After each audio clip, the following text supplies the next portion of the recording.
Hey everybody, this is the Sliders Review, and I'm here today to talk to you about The Tick. The Tick is a very funny cartoon series, a superhero cartoon series from the 90s. It came out in 1994 and lasted in 1996, lasting for 3 seasons of a total of 36 episodes. It was created by Ben Itlude. And what's interesting about that is that he is the same person who actually created the comic. I'll get into that a little bit later. I remember watching this as a preteen and everything. It was such a cool cartoon to watch and get up in the morning for Saturday mornings and stuff. Because who doesn't love cartoons and superheroes?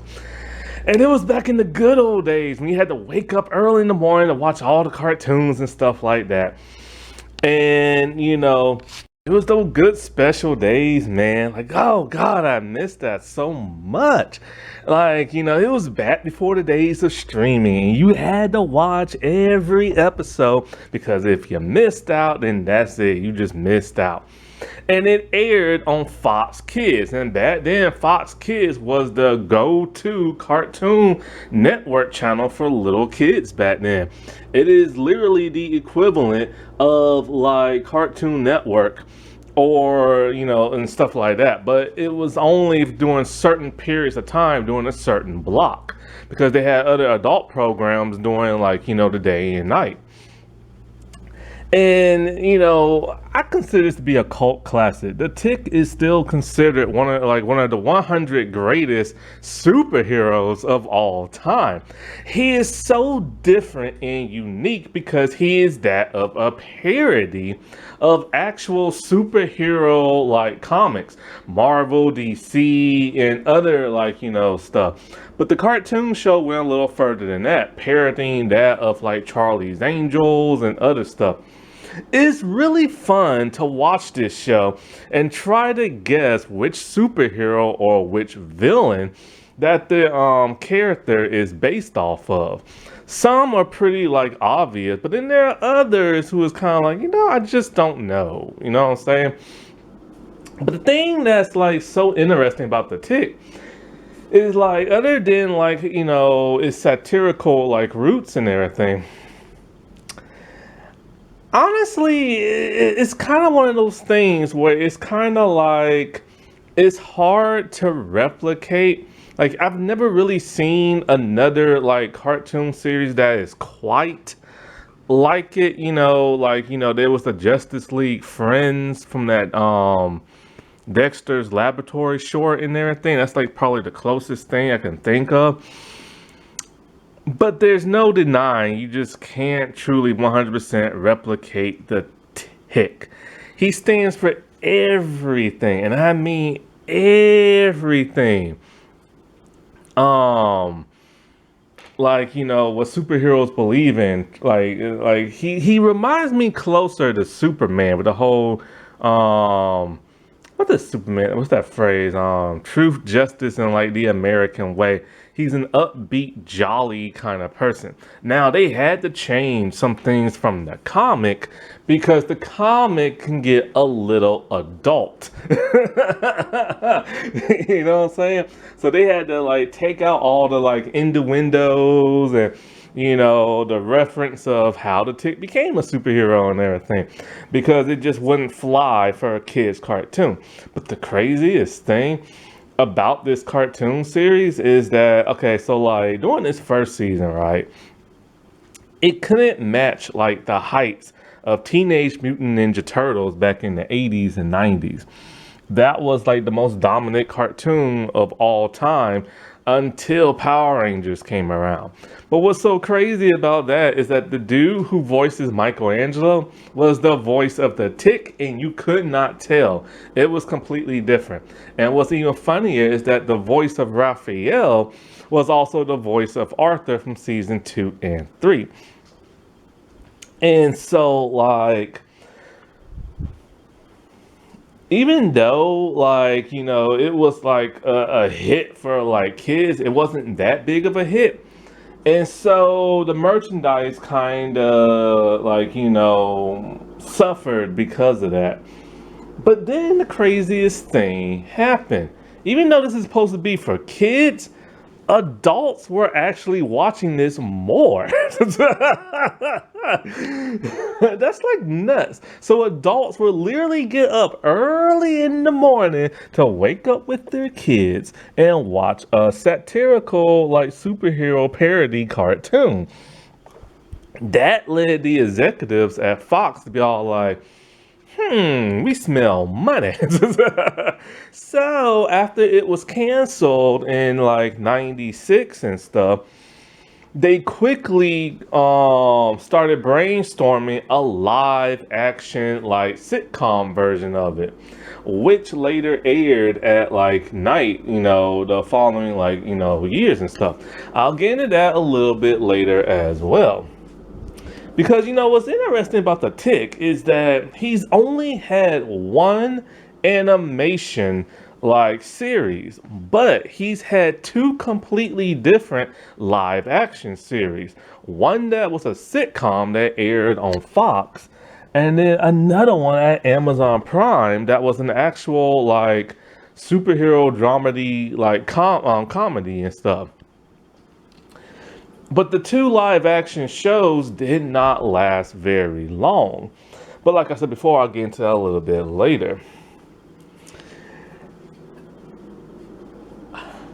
And so the way this was all created was actually kind of interesting. So like it's very rare for a comic book artist to create his own cartoon series.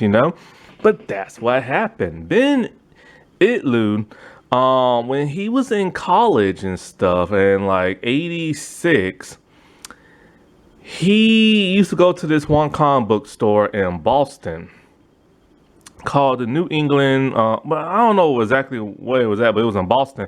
But the comics was called like New England Comics, right? And so he decided to draw the mascot for them in like a newsletter. And so people liked that so much that they decided to make a black and white comic. The black and white comic was later translated to color. The Tick is a giant superhero who is light blue, who wears a light blue costume. And so like originally he was supposed to be colored brown because like that's the color of like I guess like ticks and everything. I don't know. I've never seen a tick, but I guess that's the color of them, right? But then they figured, hey, the blue color would be more funny because it will fit more of his comedic roots and stuff like that. And so the thing about the Tick is that like, and I have no idea if the comic is even still made to this day, but they do have spin-offs and everything of his characters called like Paul the Samurai and Chainsaw Vigilante and stuff like that. Now, the thing about the Tick is that he's kind of like the Joker in a way, in the sense where he's nutty in the head, but you don't know his origin at all. And I mean at all. And in fact, in the three adaptations that they had on screen, they keep changing his origin of how he became a hero. You don't know his name, you don't know his face, but the only thing about him is that he is white because his mouthpiece and his mask is the only part that reveals his skin. And so the Tick is actually a mental patient. That's right. He's like cuckoo for Cocoa Puffs and everything. Like he was in like a mental ward and everything. And one day he's just bored out of his mind in the mental ward and decided, you know what, I'm just gonna escape. And he does. But while he's in the mental ward, he was wearing a blue costume, the blue Tick costume, which is a one-piece bodysuit with a mask, white eyes, and these little antennae at the top. And he's really tall and extremely muscular, jacked. And he has one of those old school like comic book like square chins and everything. And nobody knows where he got this costume from, like at all. That's how he's always been seen and everything, even in the mental ward. And another thing is, we don't know where he got his powers from. Like, but his powers are like super strength. He has nine. What is it like? He's like nearly invincible. Like he's invulnerable, but he can still get hurt. But he just can't. Like he probably can die, but like he can fall from like 100 feet in the air and be completely fine. He can like take a bomb, like you know he can just hold it in his hand, it'll blow up in his face, and he'll be completely okay. He'll be like in pain, but he won't die from it and stuff. And then he has this weird power that I've never heard of. It's called drama power, where he makes everything more dramatic than it is and stuff. Now, I don't know exactly how he is in the comic other than that, but like, you know, he like is pretty goofy and silly in like the cartoon series and all the other series. He has a very upbeat personality. But you can tell he has a screw loose. So, like, in the comic, after he left, he had a couple of gadgets that don't really do nothing, and he was just patrolling, like, the city. And the city he operates from is literally called the city. You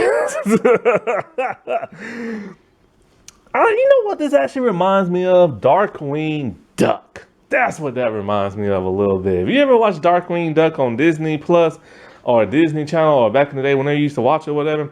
This is what this reminds me of. And so like, and so later on he meets like his sidekick, Arthur. Now I'll get into Arthur a little bit later when I get into like the series. But Arthur is pretty much a former accountant. He's Jewish and he wears a moth outfit that will wings and he can fly, but people think he's a giant bunny. And so he meets like a bunch of other superheroes and like other stuff like that. So after like making the comic and everything, like Ben approached KissCom, a small little like, you know, New Jersey based toy store type thing where they can license like, you know, merchandise and stuff like that. And they thought about making this into a cartoon series. So they went to like Sunbow Entertainment and no like, you know, big network wanted them. And Fox Kids actually turned down their first pitch. So they had like a week to like refine it and everything. Because, you know, they had to change a lot from the comic because the comic can get very adult and everything. Which is funny that comic books that are for kids, you know, can be adult. But then when you watch the cartoon series, you know, you're not allowed to have no adultness in there, you know. And even like live action stuff have to be like toned down for comic book stuff, like in movies, just so kids can go and see it. It's funny how that is. But in a way, after they refined it, Fox like loved it. And so like, you know, it started airing on Fox Kids in the morning. And even in the syndication run, they had it on they had it on Comedy Central of all places. And Comedy Central can get extremely dark, like with South Park and stuff like that, and very mature. So that's kind of odd that a kid's cartoon would be on Comedy Central in syndication.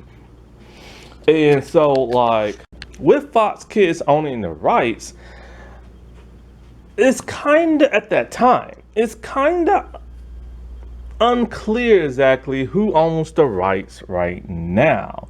Because, you know, if you know your Fox Kids history, then you know that Hans Saban, who owned Power Rangers, Fox Kids was going to cancel it after the first season because they ran out of Japanese footage to adapt. But Saban saw this as like the biggest money maker ever because it was the most popular kids cartoon of his time.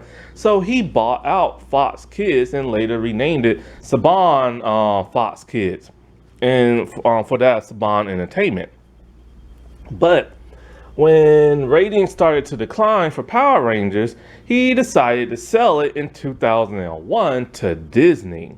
And so Disney owned the rights to that of everything Fox Kids related, which is later why Fox Kids had to be renamed Fox Box when things like the 2003 Ninja Turtle series came out.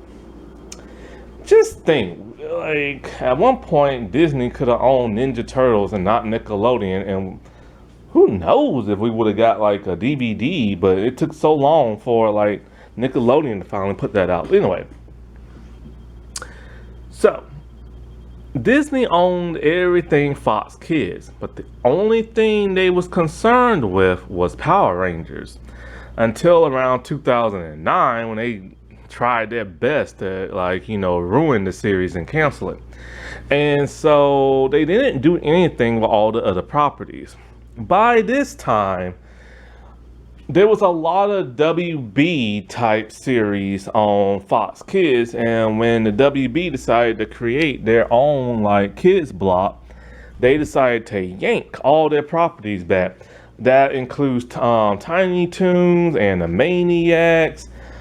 What was the other thing called? Batman the Animated Series, and stuff like that. So they weren't affected by it.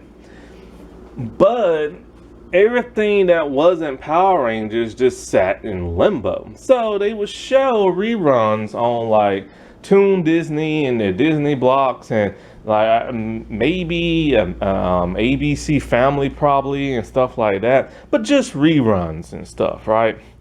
And so next thing you know, Disney didn't do nothing with none of those other Fox Kids properties.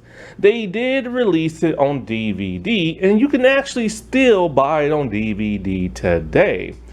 And so like on Amazon and stuff. And that's cool. Like I never even knew it was on DVD, right?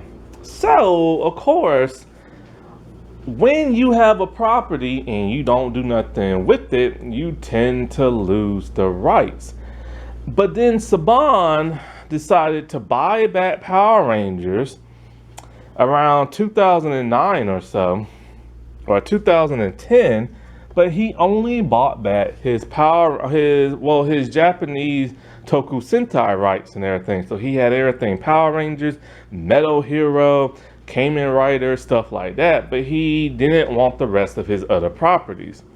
And so everything just kind of sat like, I guess you could say like in limbo for many, many, many, many years and stuff. And so this is probably why the live action series, the first one, did not last that long. Because like, when did the first live action series come out? In 2001.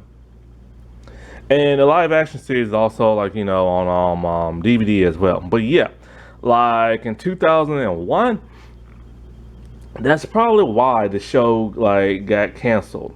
Maybe low ratings as well, because there was no action whatsoever.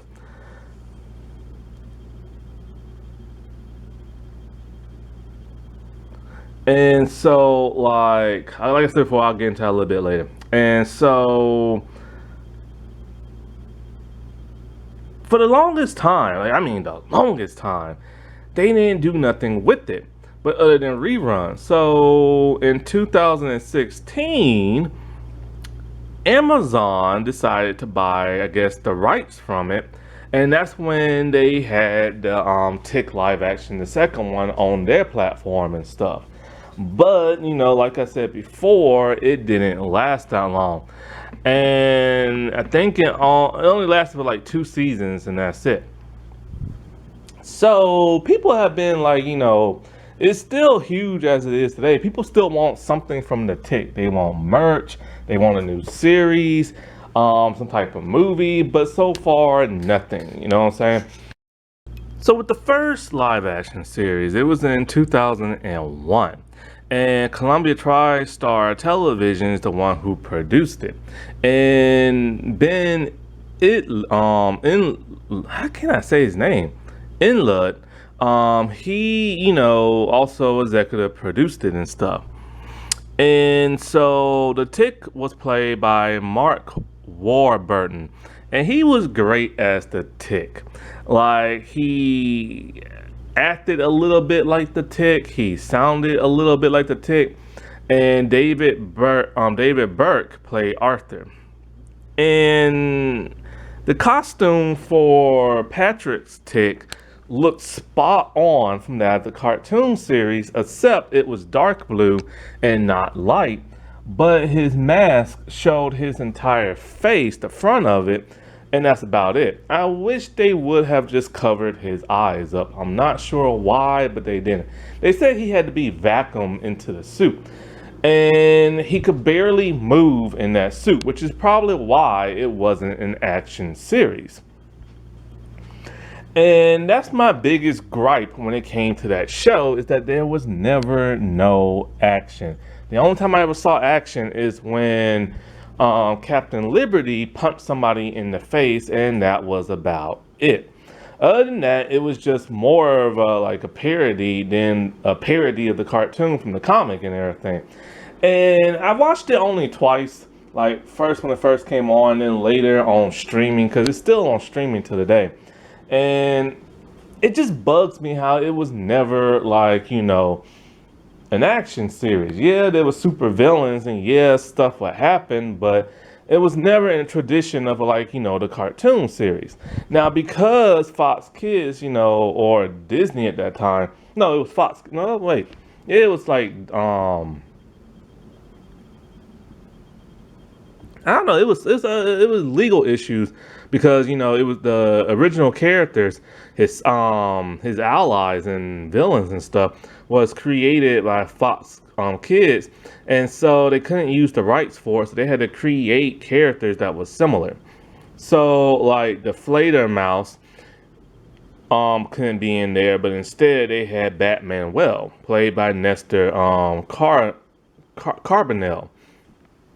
And then Liz Vassy, she played Captain Liberty, who was a stand-in for that of American Made. Like I said before, it was about 13 episodes, and it was released on DVD, which you can still get, or you can just watch on streaming. Now, the 2016 Amazon Prime series, so that one's a little bit more different. It was more of a dark comedy with actual action, but once again, the Tick did not fight because he couldn't move his arms that much. He'll basically just grab you and toss you or push you with his super strength and everything. And I can't even pronounce this dude's last name, but Peter Serafinowicz, something like that. He played the Tick. Now, I do not like the costume at all of this series. The Tick is light blue, thank God for that. But his costume doesn't. His costume looks more modern, with weird padding and weird lines and stuff like that, as opposed to that of the One Piece bodysuit. And Arthur's suit is supposed to be this big high-tech thing that so many people want, which is kind of similar to the cartoon series, but not that many people want it. But that was the main plot driving it. I never really liked the Amazon series, to be completely honest with you. I just couldn't get into it. And when it got canceled, I know Mark Hamill, he was really upset about that. But also, with this version of the Tick, he's a lot slimmer. But he has the more appropriate mask. The eyes are covered, except for they're not white, they're just normal human eyes. And that's why I appreciate it, because in the original live action one, his face was completely shown. And so in that of the cartoon series, the Tick, instead of escaping the mental asylum, He later crashed an audition for like superheroes to patrol whatever city or state they get assigned to. And the first episode is very much like, a documentary where, you sit in front of the camera, you start talking about stuff, you narrating stuff, and that's the only time you'll see that. And the rest of the times it's just, a regular superhero cartoon.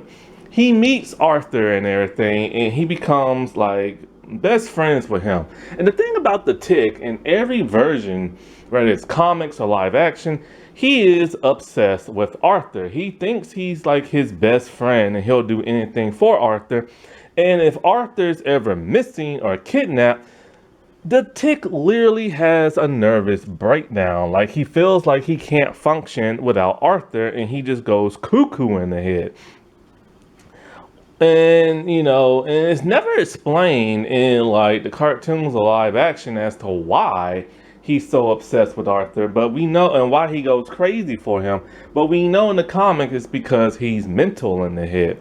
And so once again, we don't know his identity and we don't know where he gets his powers from.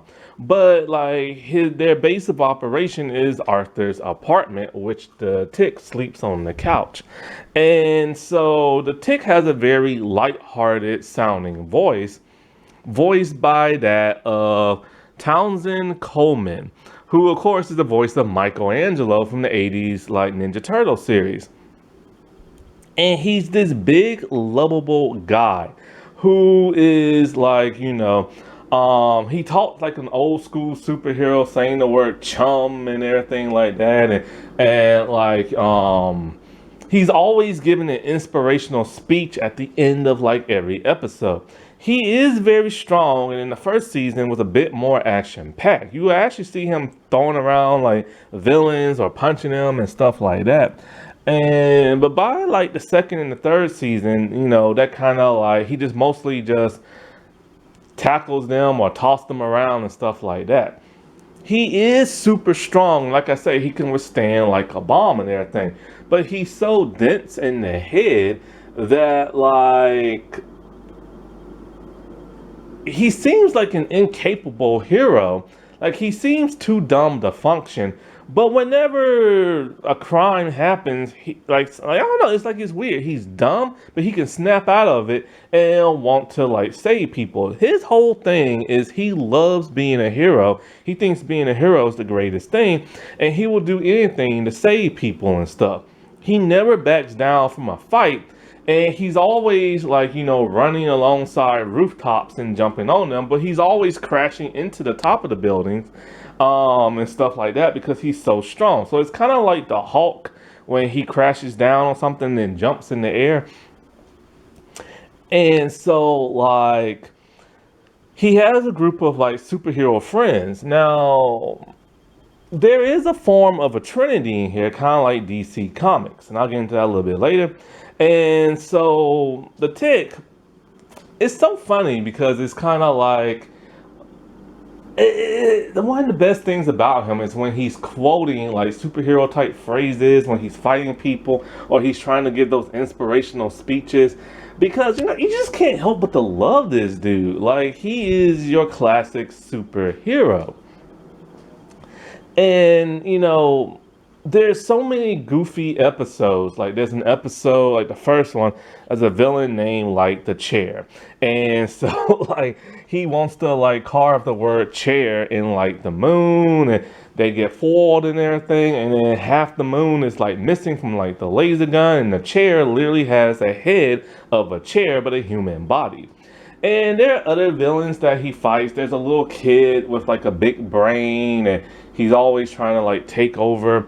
There's a green skinned guy who like has mental powers and he can't necessarily control you, but he'll make you believe you'll see something you don't. There's a giant like dinosaur dude named Neil and everything, and like he has a condition where he turns to like a giant dinosaur, and it's just all kind of crazy stuff. There's like this Punisher character. who I think is also called the Tick, and like he doesn't like that the Tick stole his name, and like there's like Agents of Shield type parody and Charlie's Angels. There's an episode where all the greatest inventors and historians get travel back in time, and they have to like help the Tick and everything. It is, and there's even a Christmas episode where it's one of those first type of like cartoon series that would depict like a Christmas episode. And that's something that is somewhat taboo in a lot of series because it depicts religion. And what's even more interesting is like Arthur. Arthur is his sidekick, and he has a giant moth like costume that looks like a giant bunny, and it has wings and he flies, but his suit is like a experimental suit that somehow he stumbled upon on. A scientist created. That's kind of like the thing for this one and also the Amazon series. I forget about the the Fox series. Now, Arthur's interesting because this is the first time I've ever seen a cartoon series that depicts somebody's religion. He is Jewish, even though like he celebrates Christmas in the Christmas episode.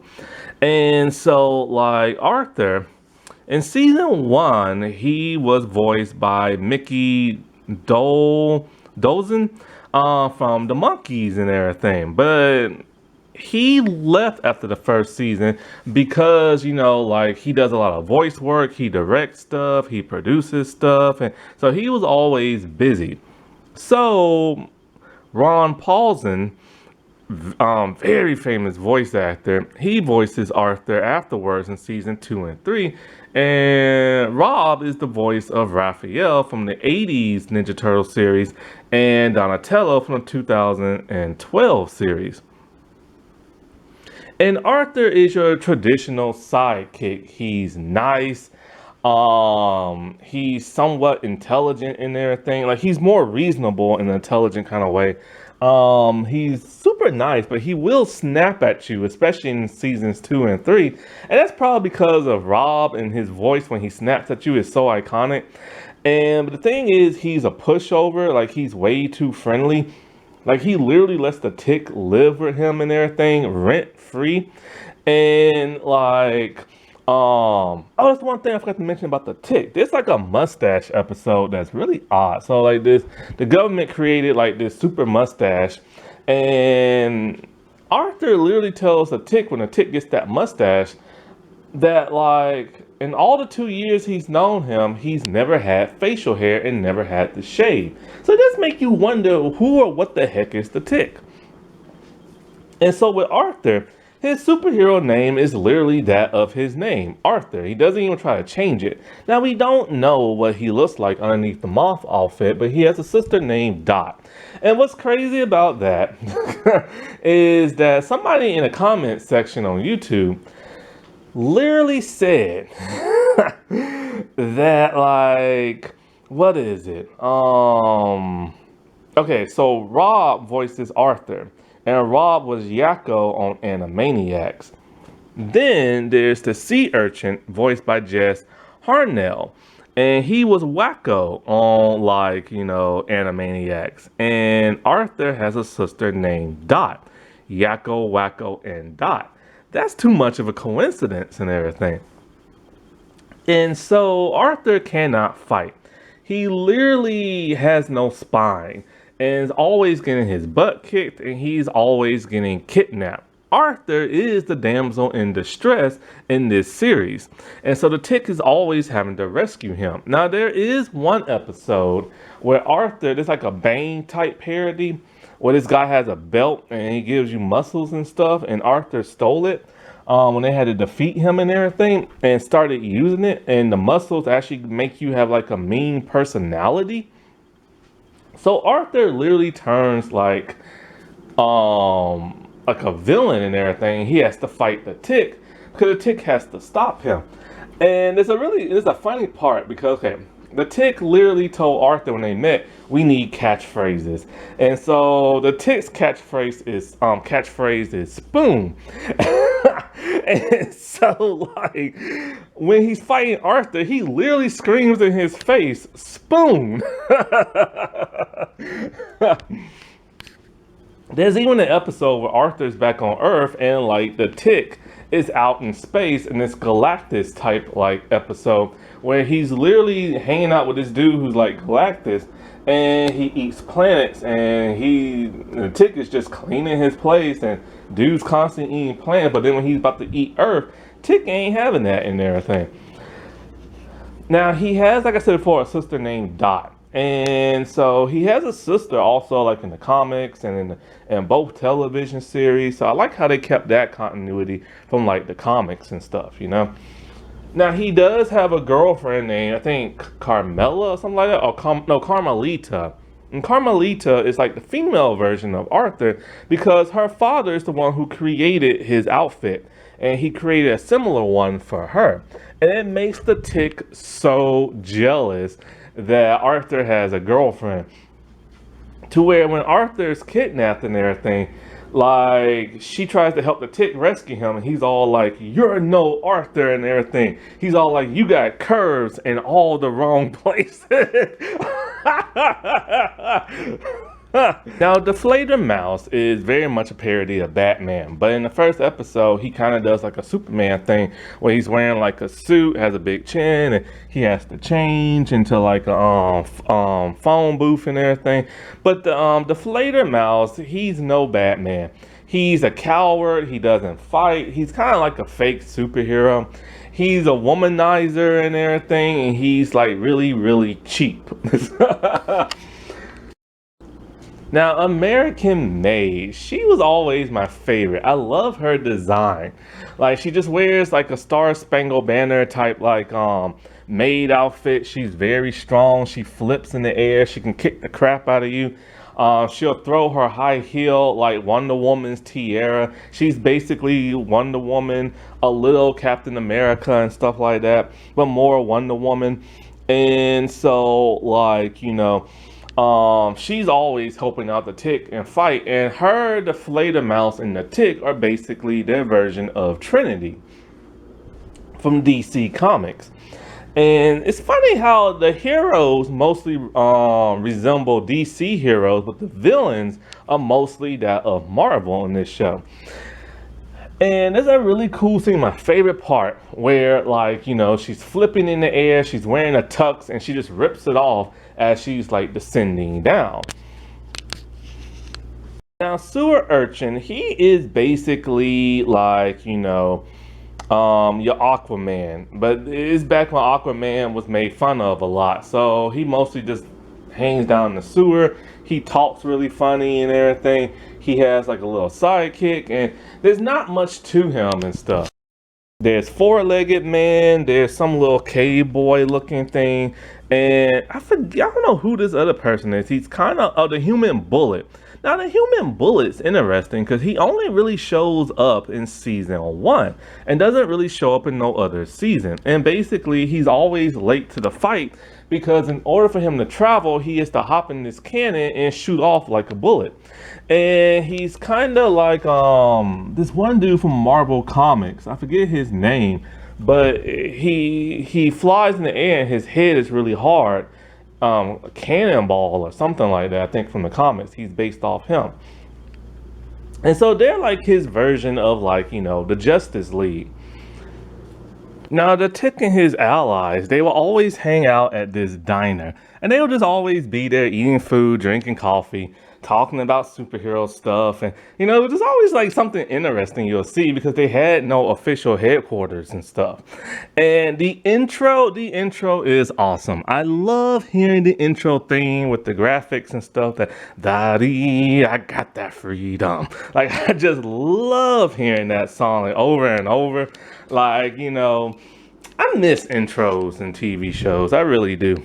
So one thing that's interesting is that many years later, if you're a fan of Fairly Odd Parents, then you know that Timmy Turner has a superhero doll that he's obsessed with called the Crimson Chin. And when you look at the Crimson Chin, he looks very similar to that of The Tick. I like to think that this is like an homage to it and stuff. So basically anything you can think of from the comics, from alien invasion to mutations to science experiments gone wrong, it happens in The Tick. And so you used to be able to find this on streaming. It's not on streaming no more. Because like here's the thing, like remember when I said Disney had the rights and they did nothing with it? Well, at some point Hasbro bought like Power Rangers from Saban, but it doesn't matter because they never bought like the Tick stuff. So the Tick cartoon used to be on Hulu, but then they took it off earlier this year. But you can actually find every episode on like what's it called, YouTube. Now, if you buy the DVD, there are like 2 or 3 episodes missing for some bizarre reason. I have no idea why. But you know, The Tick, man, I'm telling you, it was just one of those special things back in the day. It was one of those cartoon series similar to Darkwing Duck, that where you don't have to take it all that seriously, and you can just have a good time like watching it and like just laugh and laugh, but also get your like superhero hype on and everything. And it's one of those type of shows that when people rewatch it, they have such fond memories of it because it was a better time in like life. They was younger, the country wasn't as crazy as it is right now, and it's just one of those things that like, you know, it's just like a feel good series and stuff. Alrighty, well, I'll talk to y'all later. Bye.